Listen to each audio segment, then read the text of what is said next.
Estar aqui, eu passei a semana no concílio da denominação e é bom estar aqui de volta com os irmãos. Eu queria convidá-los a abrir suas Bíblias no livro de Provérbios, capítulo 14, nós vamos ler apenas o verso 23.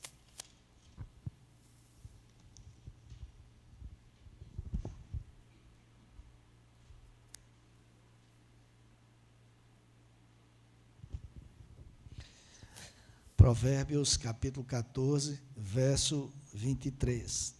Amém? Todos acharam?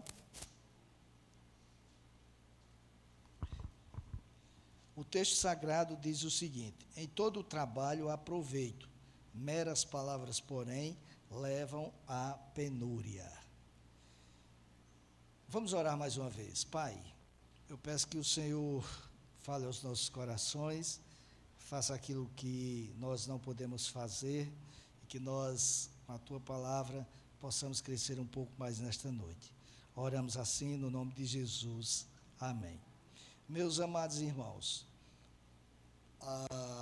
eu tenho ultimamente citado muito um autor chamado William MacDonald, e ao analisar este texto, ele diz o seguinte, abre aspas para ele: todos nós conhecemos pessoas que falam muito sobre seus problemas, mas nada fazem para resolvê-los. Falam em grandiosas campanhas evangelísticas, porém nunca testemunham aos vizinhos. Quase perdem o fôlego contando seus planos para o futuro, mas jamais os colocam em prática, fecha aspas. Certa vez, digo eu ouvi de um famoso empresário aqui do Brasil, um filantropo chamado Nizam Guanais, que é publicitário, dizer que toda família tem um empresário bem-sucedido, que no almoço de família tem que ficar aguentando aquele tio chato, contando os inúmeros planos que tinha, mas não os levou à frente por falta de oportunidade. Muitas pessoas tentam justificar ou tentam viver falando, alardeando seus planos, seus projetos, mas nunca o levam em frente. E as palavras não são ditas apenas por meio da fala. Sobretudo nos tempos presentes de redes sociais, elas são proferidas também por imagens, não é? As pessoas tiram fotos e mais fotos e escolhem aquelas que são mais, como diria um amigo meu, instagramáveis, que podem ser postadas no Instagram ou no Facebook. Muitos postam imagens daquilo que não são, colocam posts que demonstram o quanto essas pessoas são adoradoras, com as mãos estendidas, olhos fechados, louvando a Deus. Outras postam imagens no trabalho, procurando demonstrar o quanto são comprometidas com o labor. Há aquelas que fazem postagens de momentos de lazer, mesmo que não sejam afeitas a esses momentos, mas as pessoas querem mostrar o que fazem. Eu acho interessante, eu já disse aqui, e vou dizer de novo, que às vezes o cara vai para um monte orar, ou para a igreja, para uma reunião de oração, e chega lá e orando, posta a foto lá para todo mundo ver que está orando, né? Mostrando muitas vezes o que não é no dia a dia.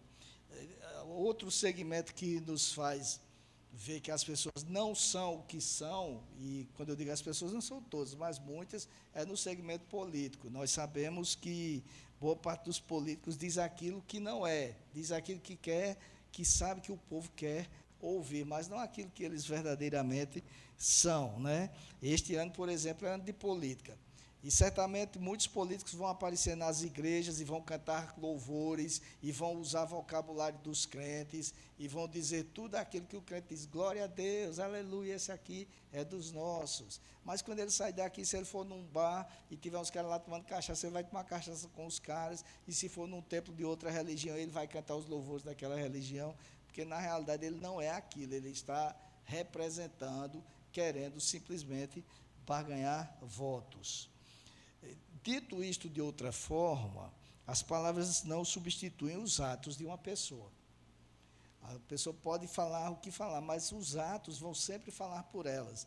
Os puritanos tinham uma frase que dizia o seguinte: sua vida fala tão alto que eu não consigo ouvir o que você diz, porque as pessoas olhavam para as atitudes e não para as palavras. Então, se nós dissermos isso de outra forma, nós vamos dizer que as pessoas não podem e não devem ser julgadas pelo que falam, mas sim pelo que fazem com regularidade, não uma vez ou outra. Então, as palavras devem ser avaliadas em conjunto com as atitudes de quem fala.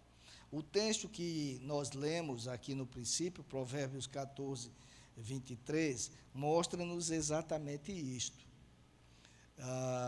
Em todo o trabalho, diz ele, ou seja, em toda ação, e trabalho aqui nós vamos ver, tanto como trabalho, labor, como com ações voltadas para a vida de quem se diz cristão. Há proveito. Entretanto, queridos, ele diz que em todo trabalho há proveito. Entretanto, as palavras, quando ditas apenas por serem ditas, sem comprometimento com elas, levam à penúria. É o que diz o texto aqui que nós acabamos de ler. Isto é, levam a pessoa que profere as palavras, e muitas vezes o ouvinte, a um estado lastimável, sobretudo espiritualmente falando. Porque nós não podemos dissociar jamais o texto da vida espiritual de cada um. E isto nos leva a tirar duas conclusões, segundo as palavras que constam no texto. A primeira é que as palavras não podem alterar os fatos. Por mais que a pessoa fale palavras bonitas, diga palavras que gostaria de serem assimiladas pelos demais, não se pode argumentar contra ações. Diz um ditado popular que contra fatos não há argumentos, né? Então, não se pode argumentar contra ações que não permitem contra-argumentos.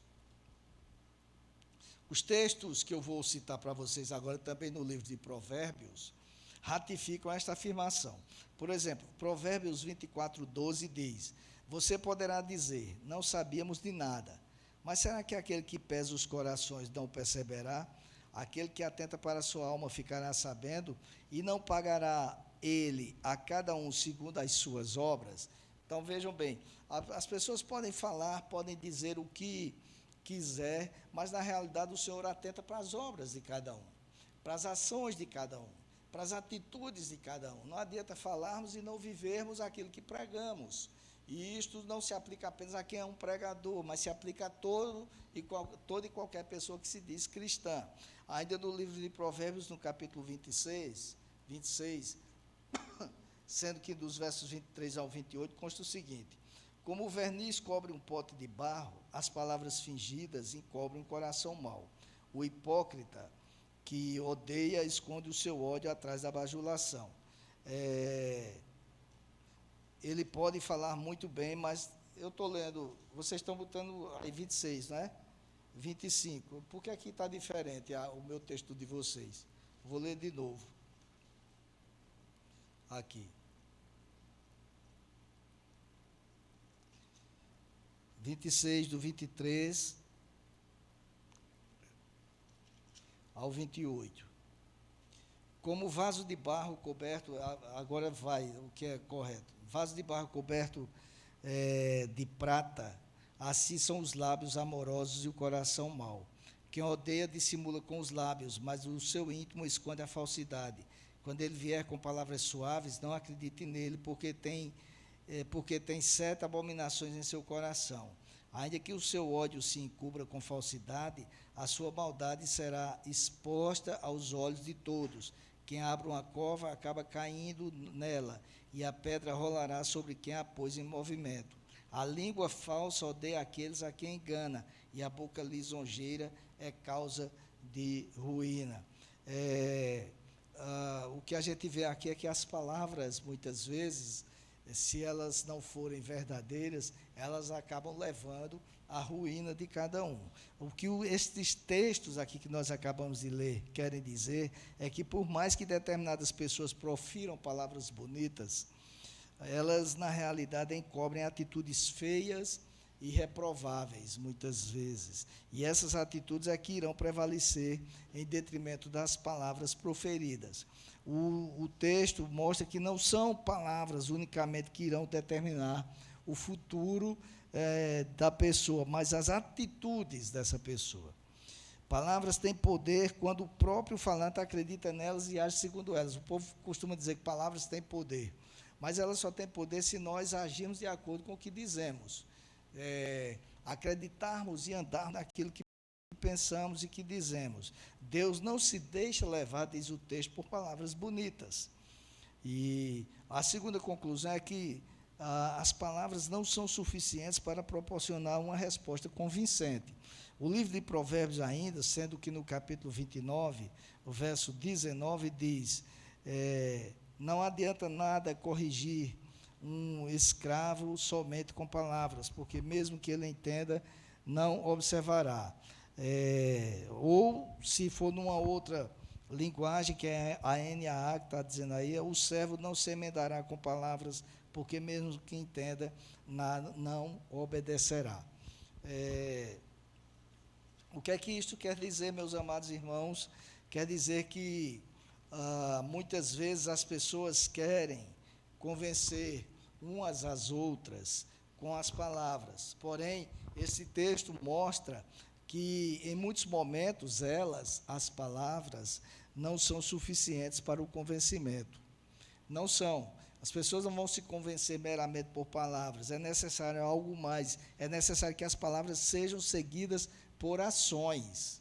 É necessário que as palavras sejam seguidas por atitudes que referendem essas palavras. Notem que o texto que serve de base, que nós lemos, o capítulo 14, verso 23, para este discurso, diz que só palavras levam a pessoa a um estado de penúria. Não são as palavras simplesmente que provocam esse estado, mas meras palavras.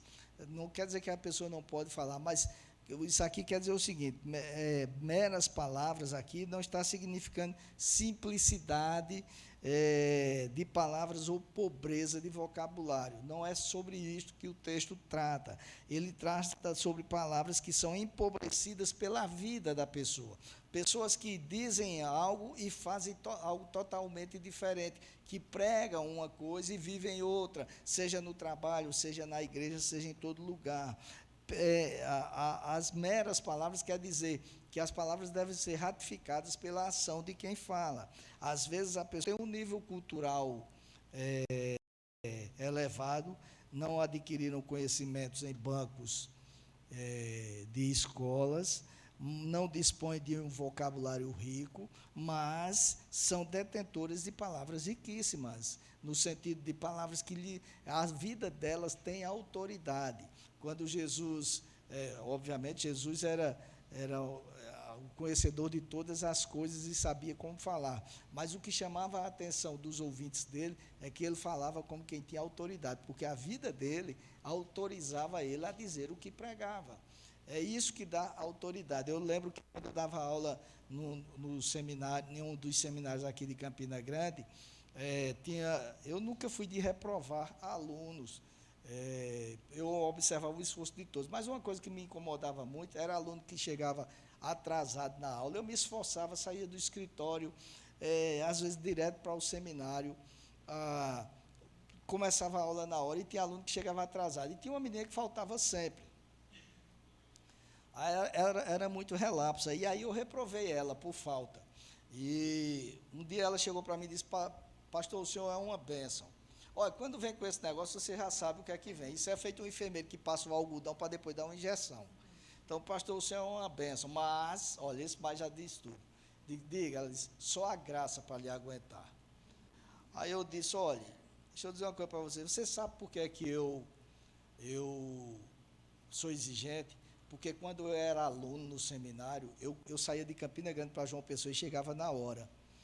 Eu nunca faltei aula, nunca cheguei atrasado. Então, eu tenho autoridade, a minha vida tem autoridade para repreender você. Agora, você fazendo desse jeito aí, quando você se tornar uma missionária, qual é a autoridade que você vai ter para cobrar dos seus subordinados, seus alunos, ou seja, quem for, que eles sejam pontuais, que eles cheguem na hora, que eles não faltam, se você não dá exemplo aqui. Ela ficou com raiva de mim, mas depois a gente fez as pazes e ficou tudo numa boa. Mas é assim, não adianta falar que viver, se nós queremos cobrar dos outros, pregar algo, nós primeiro temos que colocar em prática nas nossas vidas, seja em que área for, seja na família, seja no trabalho, seja na igreja, nós precisamos viver aquilo que falamos.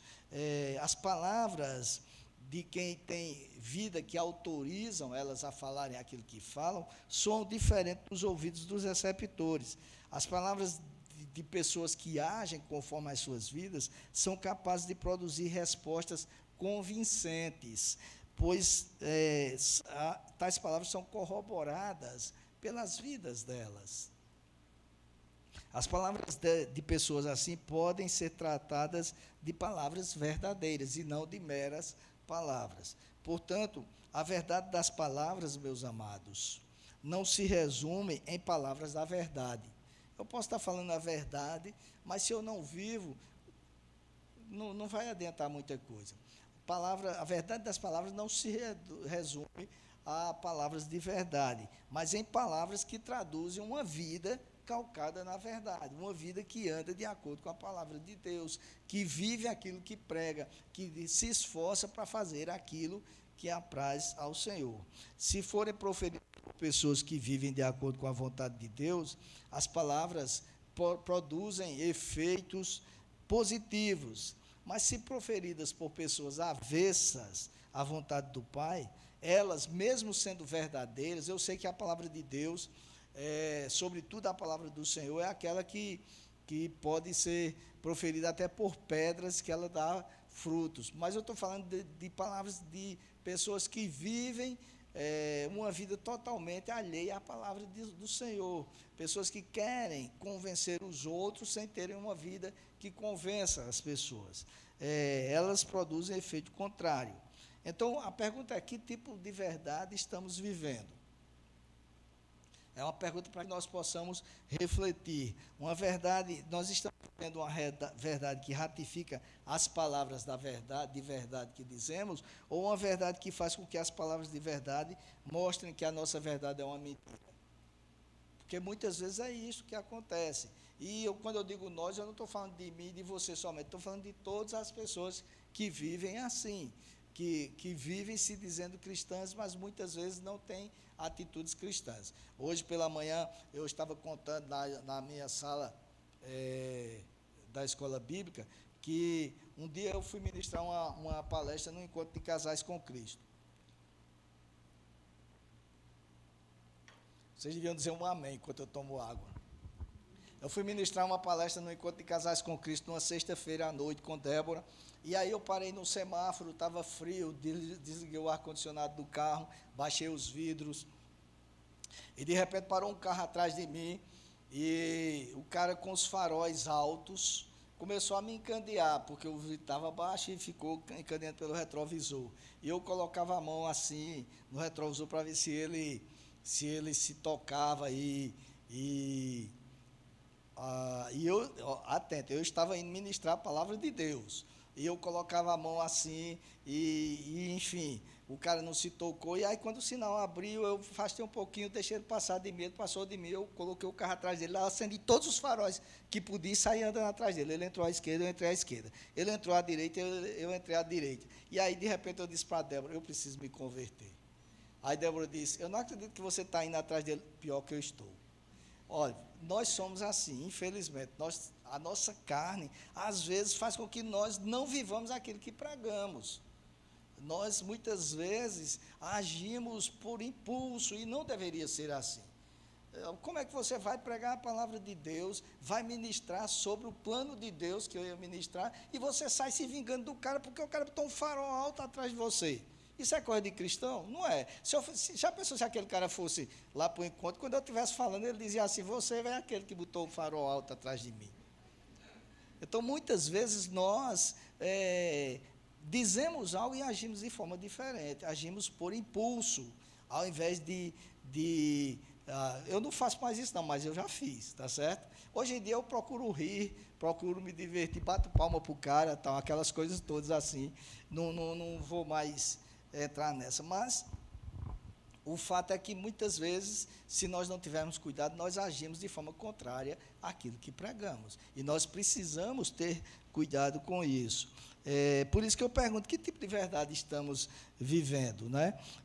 Eu devo dizer que isto se aplica também com o tempo livre que dispomos, tá certo? Às vezes, ao invés de aproveitar o tempo que dispomos com uma boa leitura, com algo que nos faça crescer, com aprendizado, ou utilizando o nosso tempo para servir os outros, como nós dizemos, nós permitimos que conversas que não edificam preencham o nosso tempo livre. E, às vezes, a conversa que não edifica pode ser por meio de redes sociais, inclusive. E, muitas vezes, nos levam até a fofoca, né? Porque é coisa boa para muitas pessoas ficar numa rodinha falando mal de A, de B ou de C. E se a gente não tiver cuidado, a gente alimenta isso. E, como eu já disse aqui, tem aquela chamada fofoca gospel, né? Que chega assim para a retúrgia e diz: rapaz, vamos orar por Patrícia, está sabendo o que está acontecendo com ela? Aí começa a contar. O objetivo é orar, assim, a conversa é orar, mas na realidade o objetivo é falar do que o outro está vivendo. E é mesmo, está acontecendo. Diz: mulher, vamos orar, mas diz mais. E aí, enfim, se a gente não tiver cuidado, a gente termina preenchendo o nosso tempo livre com palavras que não edificam e que fazem com que que o nosso trabalho, seja ele qual for, não seja proveitoso. Nós deixamos que isso domine o nosso tempo livre, e isto também leva à penúria. E precisamos ter cuidado com isso. E eu devo dizer ainda que esse princípio do livro de Provérbios, no capítulo 14, verso 23, que estamos analisando, se aplica da mesma forma no exercício das nossas atividades laborais. Aliás, a Aliança lançou agora no Conselho uma revista, eu já trouxe ela para a gente estudar depois na Escola Bíblica, tem duas na fila aqui, que é sobre fé e trabalho, justamente para que nós possamos integrar uma coisa na outra. Não adianta apenas ficar falando sobre o trabalho, dizendo o quanto ele é abençoador, o quanto ele é fruto da bondade de Deus. Tem gente que ora: Senhor, abre uma porta de emprego para mim, essas coisas todas. E aí depois fica dizendo: Deus foi muito bom, Deus me abençoou. Mas se nós não agirmos de acordo com as nossas palavras, servindo as pessoas e, sobretudo, trabalhando na dependência do Senhor para glorificar Ele, nós não estamos, de forma alguma, sendo gratos a Ele pelo que Ele fez. Eu já tive a oportunidade de conversar com alguns empresários que, quando eles vão contratar pessoas que são evangélicas, eles não querem, quando descobrem que são evangélicas, porque são pessoas que muitas vezes ficam reclamando de tudo, ficam trazendo problemas em relação aos outros. Então, a pessoa diz: isso é uma bênção, tal, mas não consegue dar o seu melhor, não consegue fazer para a glória de Deus, não consegue entender que aquilo ali foi Deus que lhe deu para que ele seja glorificado, e não para que a pessoa viva reclamando de tudo e trabalhando de forma contrária à vontade do Senhor. Às vezes, as pessoas que não são cristãs são muito mais prudentes, e a Bíblia diz isso, que os filhos das trevas são mais prudentes do que os filhos da luz, do que os cristãos. Eu lembro que eu tinha um amigo que trabalhava numa grande empresa aqui, em Campina Grande, e certa feita ele foi pedir um aumento ao empresário, que é muito conhecido, que eu não vou citar o nome aqui, e era muito conhecido também por ser uma pessoa dura, que explorava os trabalhadores. E aí tinha muitos que trabalhavam lá que se vingavam dele, quebrando as coisas. Era uma distribuidora grande de alimentos, bebidas, os caras quebravam bebidas, quebravam tudo lá nos depósitos, lá dentro. E aí, no meu tinha, obviamente, pessoas que se dizem cristãs, que faziam isso. Mas esse rapaz não era cristão, e ele foi pedir um aumento, e o cara riu para ele e disse: você quer um aumento? Pois vai trabalhar no Banco do Brasil? Ele está certo. Aí saiu, ficou lá trabalhando e começou a estudar, passou no concurso do Banco do Brasil, e chegou para ele: eu vou sair. Mas vai sair por quê? Porque o senhor não mandou ele trabalhar no Banco do Brasil? Passei no concurso. E pronto. Deu uma resposta muito mais sensata do que simplesmente ficar como os outros que ficavam reclamando e não entendiam que aquilo ali tinha sido uma porta aberta por Deus para que eles pudessem ter a manutenção do seu trabalho. David Merck, que nós analisamos aqui na reunião do Somente Eles, que escreveu o livro Homens Mais Parecidos com Jesus, que foi o livro que foi analisado aqui, ele comenta que, abre aspas, é bênção de Deus ter um trabalho ao mesmo tempo próspero e realizador. Devemos curtir nosso trabalho e seus frutos e tratá-lo como uma vocação, não somente um emprego. E aí ele cita vários textos, Eclesiastes 2, 24 a 26, enfim, vários textos ele cita aqui, fecha aspas. O que nós precisamos entender é isto. Todo e qualquer trabalho é uma vocação. O trabalho deve ser realizado para a glória de Deus. Nem todos são chamados para servir ao Senhor, são vocacionados para ser pastores ou ser missionários. Nem todos são vocacionados como a nossa irmã Vasti, que é uma missionária que a gente quase não vê ela aqui, porque ela vive no mundo pregando a palavra de Deus, distribuindo a palavra de Deus. Tem pessoas que são vocacionadas para isso, mas outros são vocacionados para serem professores, médicos, engenheiros, advogados, motoristas, professores, enfermeiros, enfim, todo tipo de profissão. E nós devemos encarar isso como uma vocação de Deus. E aí as nossas palavras no ambiente de trabalho devem ser palavras abençoadoras e que, de fato, revelem que nós estamos fazendo aquilo com amor e com carinho e, sobretudo, para glorificar ao Senhor e não porque nós estamos ali apenas pela sobrevivência. Nós devemos entender isso que diz David Merck, encará-los como uma vocação, não somente um emprego. O trabalho deve ser realizado, repito, para a glória de Deus. E quando nós o realizamos para a glória de Deus, ele não é em vão. O apóstolo Paulo, ao escrever aos Coríntios, no capítulo 15, verso 58, se expressou da seguinte forma: portanto, queridos irmãos, continuem fortes e firmes, continuem ocupados no trabalho do Senhor, pois vocês sabem que todo o seu esforço nesse trabalho sempre traz proveito. Obviamente que o apóstolo Paulo estava falando aqui, o contexto era um contexto bem diferente. Ele estava falando, e Andrei, o presbítero, Andrei terminou de ministrar isso aqui na quarta-feira passada, que eu não estava aqui, ele estava falando sobre a questão da ressurreição e de como nós devemos nos comportar. Mas o princípio que ele aplica aqui, se aplica a qualquer coisa nas nossas vidas, no trabalho. O trabalho do Senhor traz proveito, ou seja, não é em vão, como diz a tradução da ARA. Nem todos nós podemos estar servindo ao Senhor na igreja. Nem todos. Mas todos nós podemos servi-lo por meio das nossas vocações, buscando sempre dar o melhor para Ele. Observemos que o texto que nós estamos analisando não diz que o trabalho na igreja é proveitoso. Ele diz, em todo trabalho há proveito. É o trabalho na igreja, é o trabalho lá na empresa que você tem, ou na empresa que você está empregado, é o trabalho em casa. Já viram como tem pessoas que... Tem algumas mulheres que reclamam de tudo. Eu estava vendo com o Débora ontem, tem uma personagem aí que ela é dessa que reclama de tudo, né? E aí tem mulheres que reclamam de tudo, e vai lavar a louça, isso é um inferno. Ô menino danado e tal, e reclama disso, reclama daquilo, reclama de tudo, quando na realidade as palavras deveriam ser palavras de gratidão ao Senhor. Se lava a louça é porque sujou, e se sujou é porque tem o que comer. Isso ninguém lembra de agradecer, né? O povo medonho para sujar tudo, se suja é porque tem as coisas para comer, graças a Deus.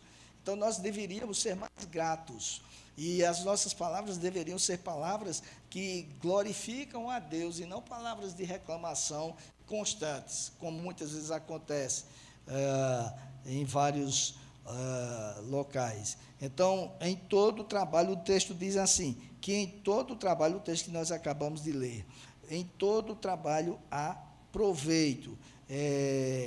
Então, não está tratando somente daqueles que têm vocação para o serviço eclesiástico, mas de toda e qualquer vocação, seja ela qual for, seja onde estivermos, nós devemos fazer tudo com louvor, glorificando a Deus, sabedores de que foi Ele que abriu aquela porta para que Ele seja glorificado. e essa glorificação não pode ocorrer com meras palavras, mas com ações, vidas que traduzam verdadeiramente aquilo que falamos, não vidas que a boca diz uma coisa e a vida diz outra. Isso nós não podemos permitir que aconteça conosco. Essas ações, meus amados, por sua vez, devem ser colocadas em prática no exercício das nossas funções laborais. Leia-se, no exercício da nossa vocação.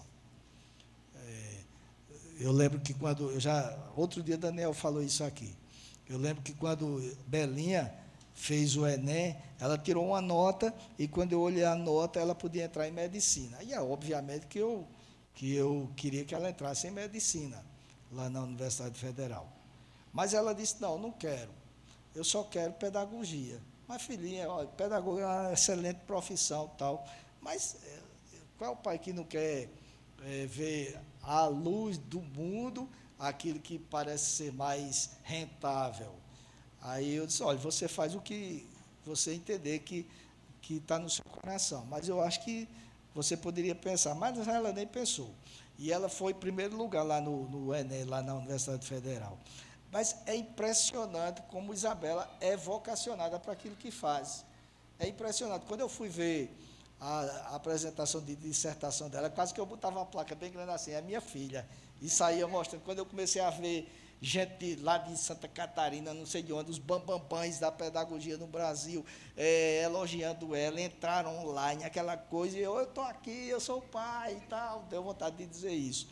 E hoje em dia, lá onde ela trabalha, ela é sempre elogiada pela dedicação. Por quê? Porque uma coisa que, e aí o mérito é dela, totalmente dela e do Senhor, mas uma coisa que a gente sempre procurou mostrar para elas foi isso, olha, faça o que fizer, façam para a glória de Deus. E muitas vezes eu lembro que, quando a gente ia saindo de casa, às vezes elas estavam, sobretudo Débora Cecília, quando estudava arquitetura, estava atarefadíssima, porque passavam um trabalho de última hora. Teve um professor uma vez que passou um trabalho para Débora Cecília não, para os alunos, e marcou para eles entregarem no dia 24 de junho, 4 horas da tarde, na Universidade Federal. Feriado, tudo, mas ele marcou, fazia por sacanagem. Eu fui com ela lá levar, o professor não apareceu nem lá, deixou o porteiro para receber, mas fez isso que era para os alunos, não para quem? Para a Débora Cecília, tudo bem, mas para aqueles que gostam de festa, passaram a festa trabalhando, né? E às vezes a Débora dizia assim, por que vocês não ficam em casa quando a gente ia para a igreja? Para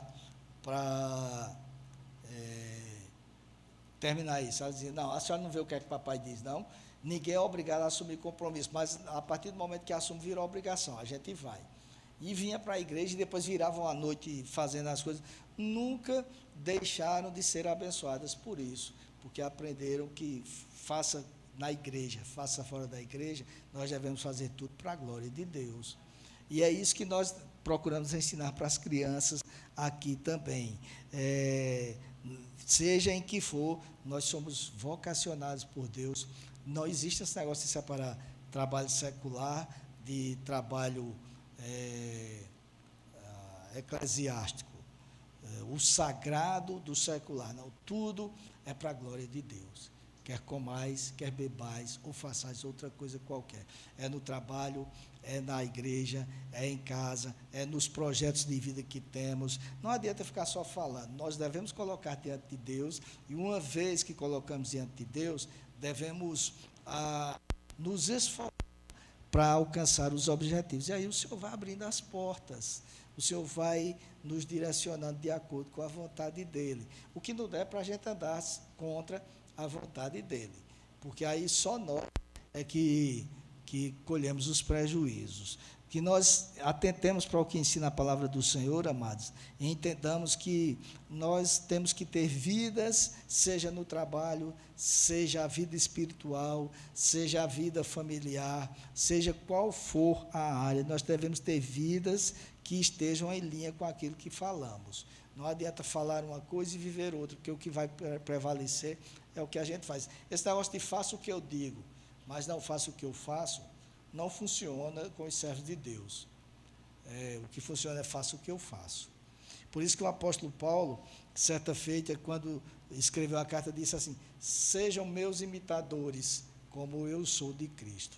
Às vezes, nós ouvimos pessoas dizendo assim: olhe, aquele irmão ali só quer ser santo, mas é todo desmantelado. Aí você diz: olhe para Jesus, que Jesus não decepciona. Não olhe para o homem é falho. Isso é verdade. Mas veja o que é que o apóstolo Paulo diz: olhe para mim, veja se eu sou como eles, eu sou imitador de Cristo, diz o apóstolo Paulo. Então, procure imitar a mim, não aquelas pessoas que estão lá, procure viver de acordo com a minha vida. E ele tinha autoridade para dizer isso, porque não eram só as palavras, eram as atitudes dele que faziam com que ele pudesse dizer o que dizia. E que seja assim com cada um de nós, tenhamos vidas que sejam ratificadoras das nossas palavras, para que assim nós possamos ter proveito em tudo que fazemos, como diz a palavra do Senhor, e não andemos rumo à penúria. Que Deus nos abençoe. Vamos orar, meus amados.